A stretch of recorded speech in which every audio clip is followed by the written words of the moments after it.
Hello. Is that you, Renee? Hi. I'm going to go ahead and rename you here.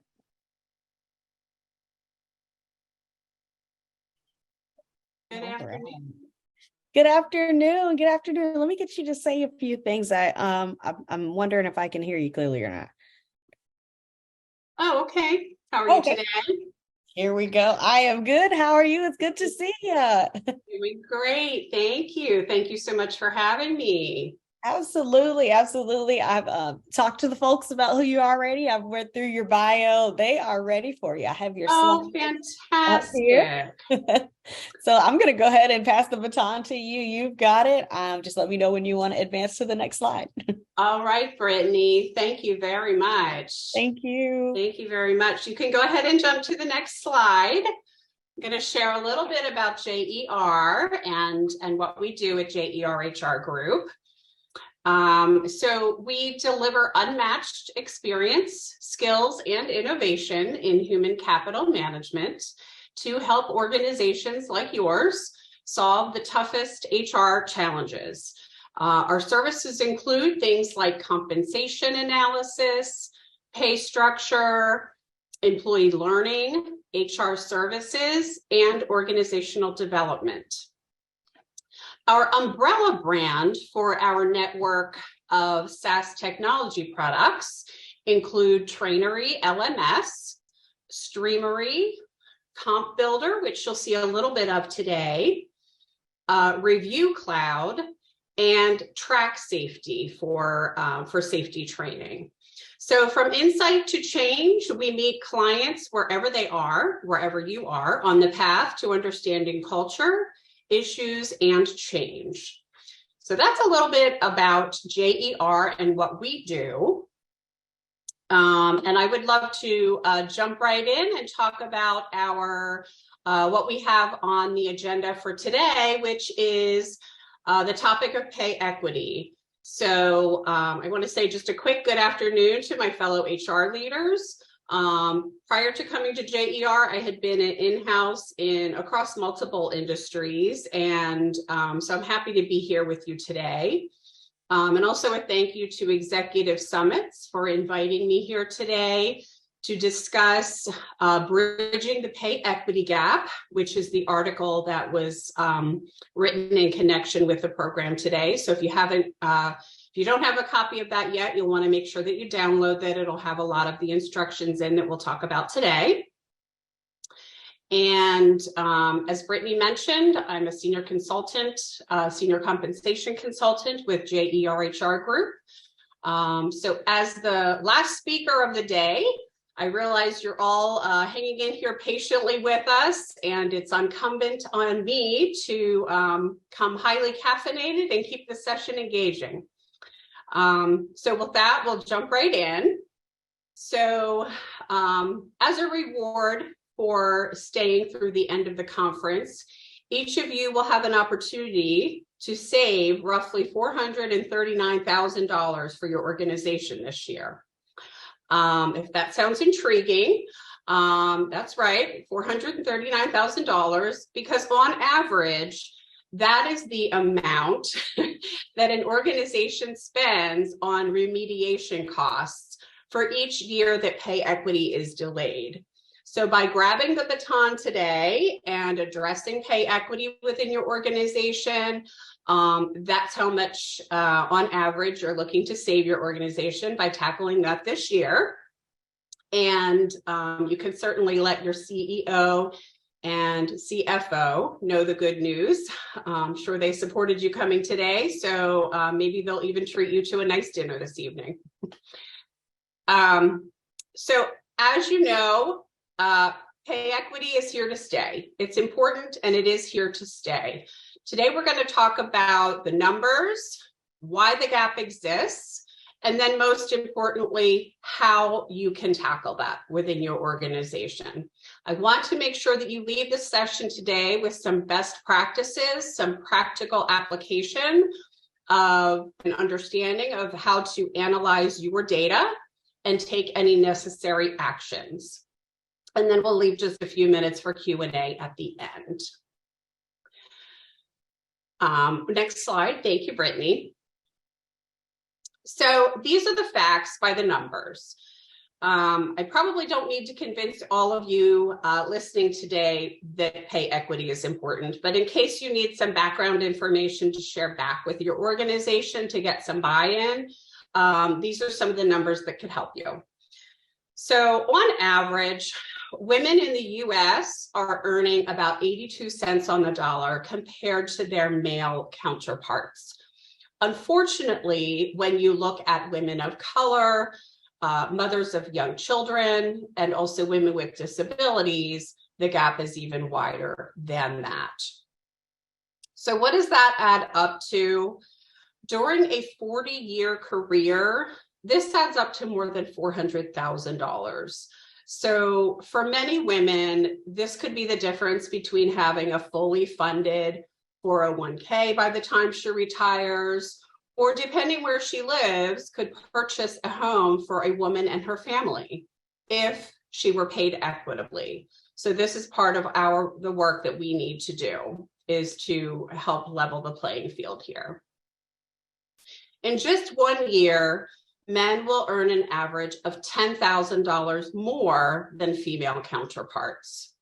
Again, a nice chunk of change to throw into a 401k or set aside for a rainy day or a college fund for one of her children. So nothing to sneeze at there. In the last 5 years alone, the EEOC recovered $175.8 million in pay discrimination claims. That is a big number. And whether organizations win or lose those claims, it is an expensive process.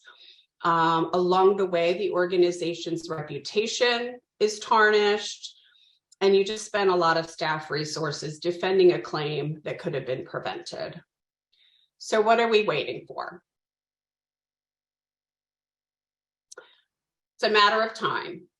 It took us 60 years to get from 59% pay equity to where we are today at 82%. But at that current rate, we will not experience the closing of the pay gap until 2059. Like anything else, when pay equity is truly measured and managed, it will improve. We measure organizational performance every single day.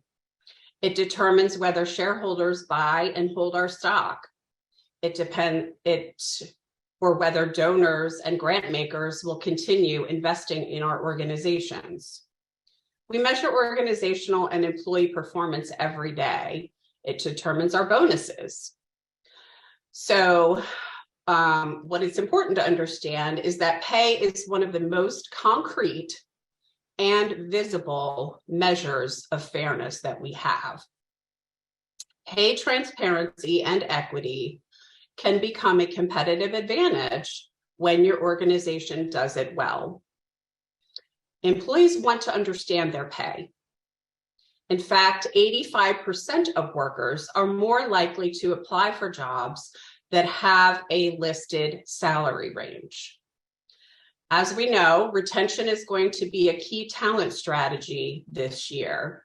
With 517,000 new jobs added in January and an unemployment rate of 3.4%, the lowest jobless rate since May of 1969, by the way, we can be sure that retention is going to be a key talent strategy this year. And what it's worth saying again, that pay is one of the most concrete and visible measures of fairness. So this is what employees are looking for in their organizations. Let's talk about reasons for the gap. So in general, it is not that women are choosing lower paying jobs or are less educated. In fact, Pew Research reported that more women have higher education attainment than men. This is not a competition, but it is a reason to pay fairly. When comparing equal education between men and women, Unfortunately, an even greater wage gap is apparent. Women also pay what is known as a motherhood penalty, just for being a working mother, while the opposite is reported for men. Studies have shown that men with children often earn more, which of course is helpful to that family, but not to all families. So we need to remember that we're looking for an equitable approach. So why does this matter enough to fix it? Certainly there are legal requirements, but even in locations where there are no legal requirements to post salary ranges, 79% of companies said they are still planning to, considering, or already actively posting those pay data ranges. This is because of increased demand for pay transparency, and it's critical to an employer's brand and culture. 79% of organizations understand this. They know that the best employees have choices. They know that they will be at a competitive disadvantage when talent migrates to employers that do prioritize fair pay and opportunities for career advancement. Of course, it is also a social justice concern. It's time to level the playing field, because in the end, when there is inequity, we all pay the price for that. We pay for it financially, culturally. We pay for inequities through tax dollars and social programs, or when it falls on our shoulders to support an aging grandmother, aunt, mother, or sister. It's also a solid business strategy for employer branding, talent retention, our commitments to diversity, equity, inclusion, and belonging, as well as risk mitigation. The good news is that everything you need to know about how your organization stacks up is knowable, and it's also actionable. So let's talk about how we can fix it. First, you'll want to make sure that you're following city and state requirements. Some of these laws prohibit employers from asking applicants about their salary history. This prevents possible historic inequities from being perpetuated. Other laws require employers to disclose salary ranges for a position during the posting or hiring process. Check with your specific state and city to understand these requirements. Next is conducting a pay equity audit and sharing with employees your organization's commitment to reviewing compensation decisions for inequities. You will want to also communicate a compensation strategy statement within your organization so that everyone is on the same page and operating from the same playbook.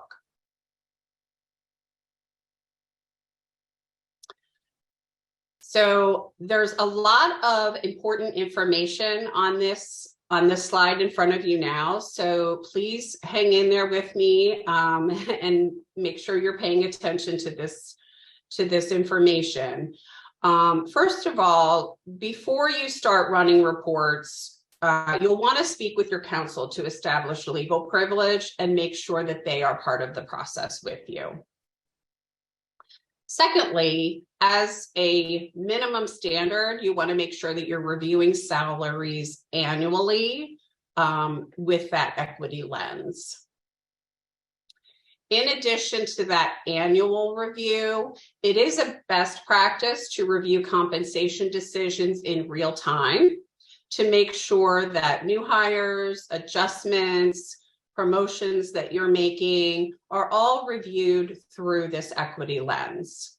We're talking today mostly about base pay, but it is also true of bonuses and any other incentives that you might have. You'll notice in the third box, the yellow box, that you will be grouping employees based on salary grade if you have a grade structure, If you do not have a salary grade structure, you can group employees based on substantially similar work or work of this equal value. And we'll look at some of what those examples will look like in just a minute. It seems like a no-brainer, but you want to just make sure that your employee data is accurate.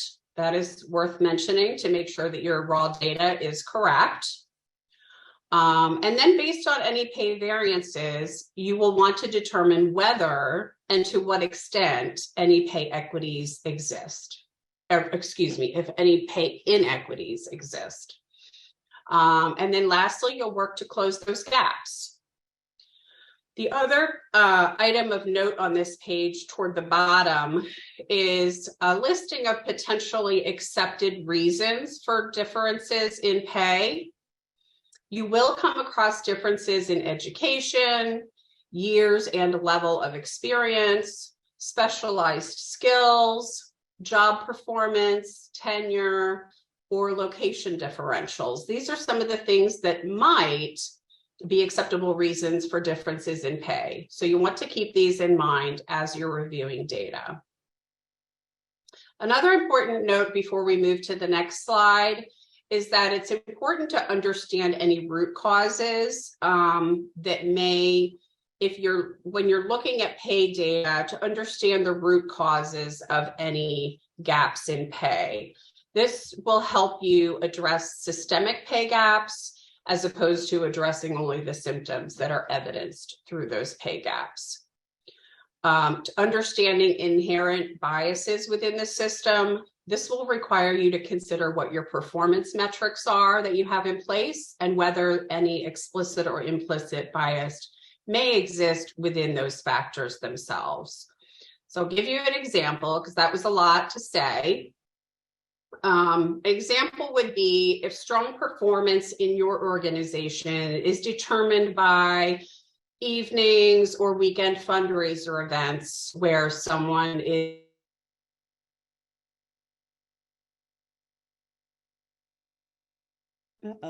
We've Renee, if you can hear me, it looks like we've had your screen is paused.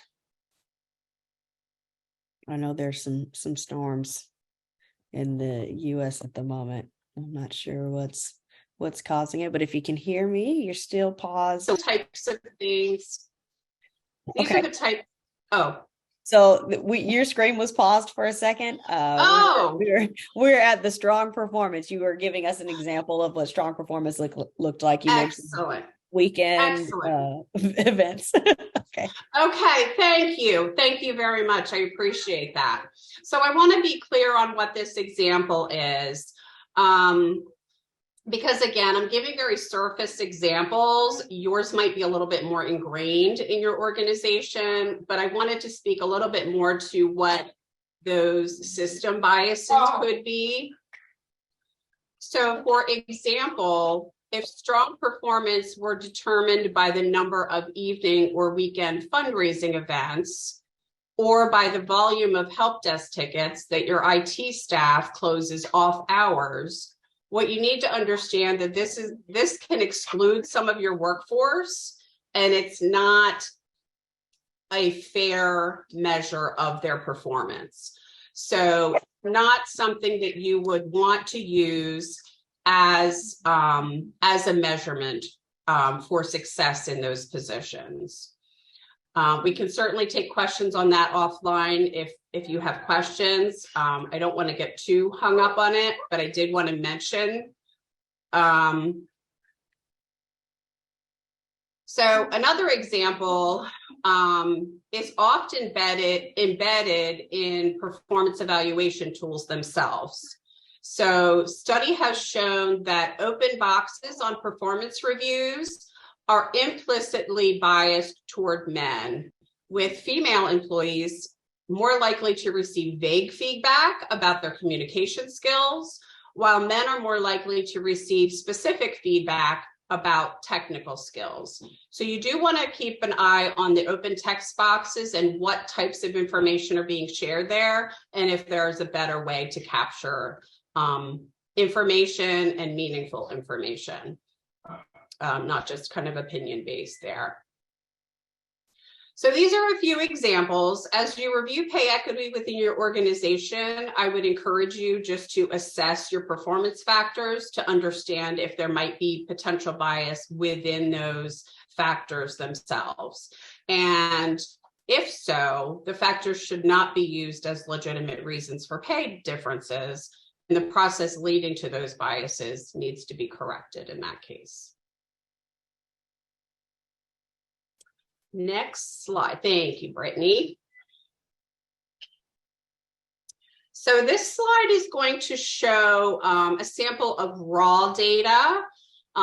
This is run right from your HRIS. So it's going to include things like job title, job grade, hire date, things like that. This is the raw data from your system.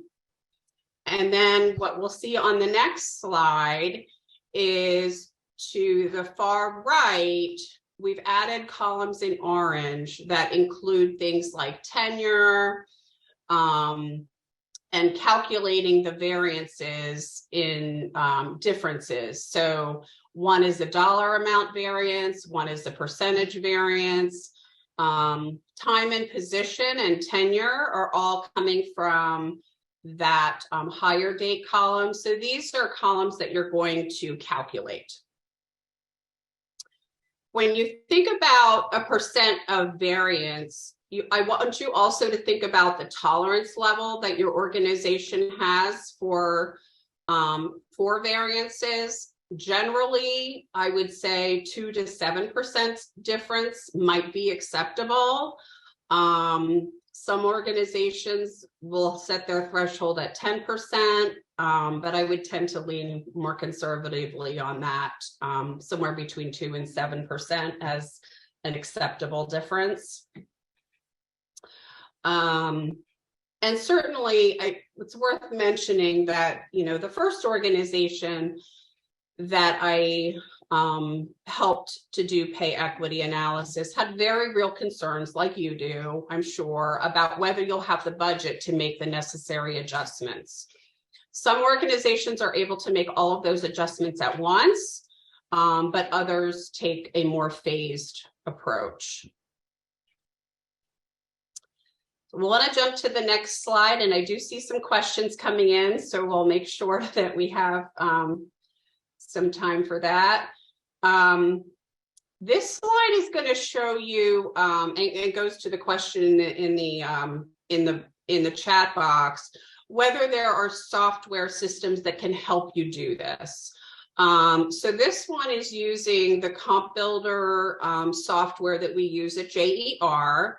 And what you're seeing here is on the left, on the vertical line, you're going to see the dollar amount of pay.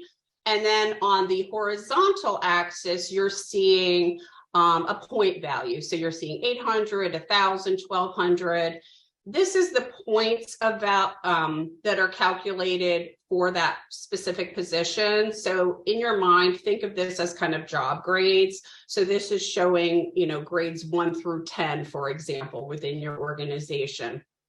You're seeing there's a circle, a red circle around this section on the far left that has a number of red dots toward the bottom of that earning of the dollar axis.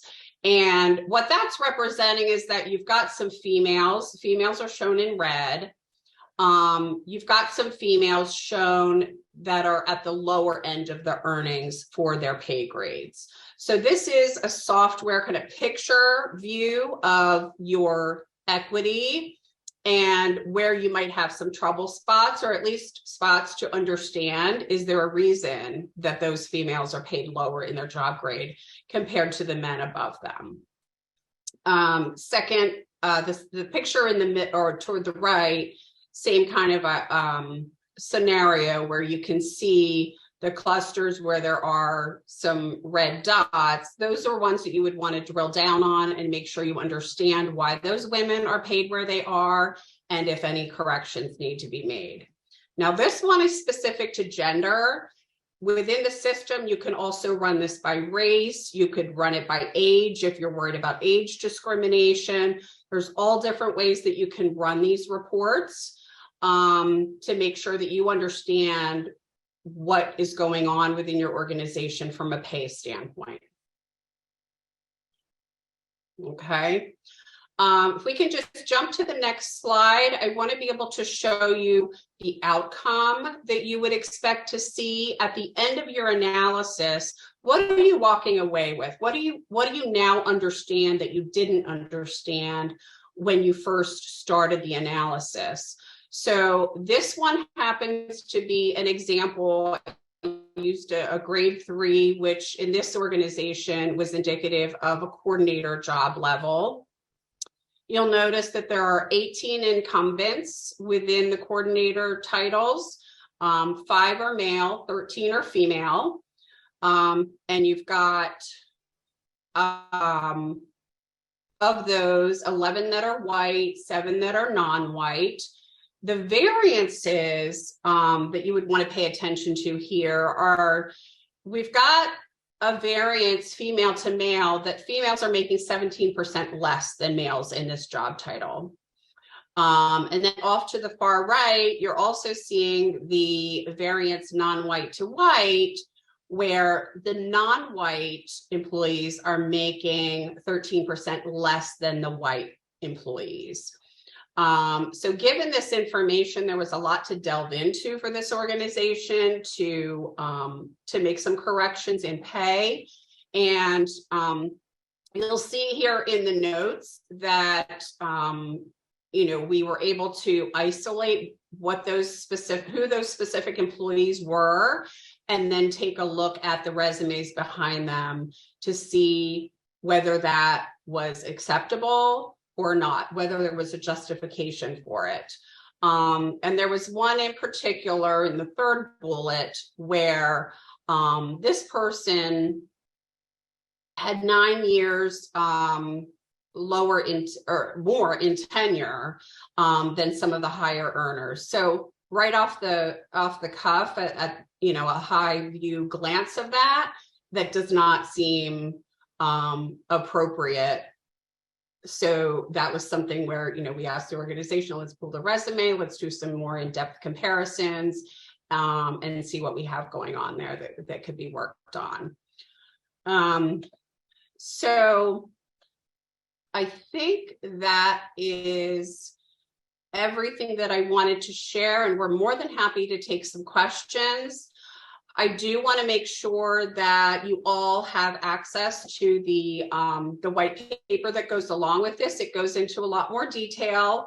I know this was a lot for a 30-minute presentation, but I want to make sure that today, as you leave, that you do have a roadmap for how to address pay equity in your organization, as well as some talking points if there are leaders in your organization that you need to kind of bring along and make sure you're getting buy-in from them to do it.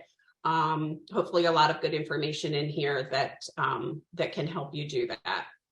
You are in a seat of power, and you're invited to be part of the solution. I'm sure you are already, but in case you need that nudge, we're here to help you, and can certainly take a time for question, Brittany. Yeah. Thank you so much, Renee. That was some great information. Thank you for providing the tools here. Ladies and gentlemen, if you have questions for Renee, this is the time to ask. Go ahead and start filling the chat with any questions you have. This has been really good, very informative. Thank you. Good. Thank you. Wow. Yeah. Thank you, Holly, for your question there too. Yeah, so in terms of one of the questions in here is, do you recommend a certain software to help figure out these gaps? The one that I have used is Comp Builder, which is one of the products that we offer at JER. So certainly, if you'd like to learn more about that, we can certainly help you out. But that is definitely something that can be helpful. We also conduct the pay equity analyses for clients.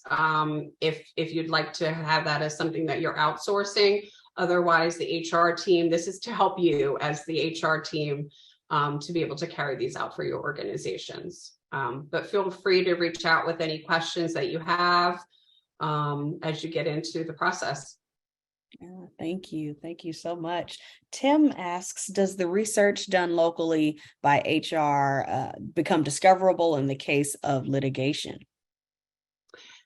That is a very good question. And you do want to make sure that you are working with your counsel, whether that's internal counsel or external, to make sure that you are setting things up in a correct way so that that's not going to work against you. Yeah, that's a very important question. Thank you. Thank you for and that goes on to the slide that had the different colored wheel. That's the very first thing that you want to do. Okay. Thank you, Tim. Great question. Any other questions out there?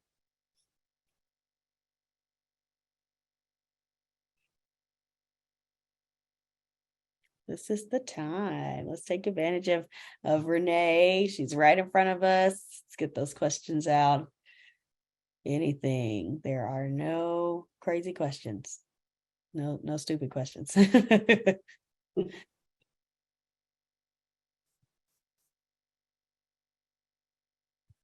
While they're thinking of those, do you have any final thoughts for the group? Oh, I see one. Karen asks, do you see more gender or racial inequity? That's a good question. I'm curious. That's a very good question.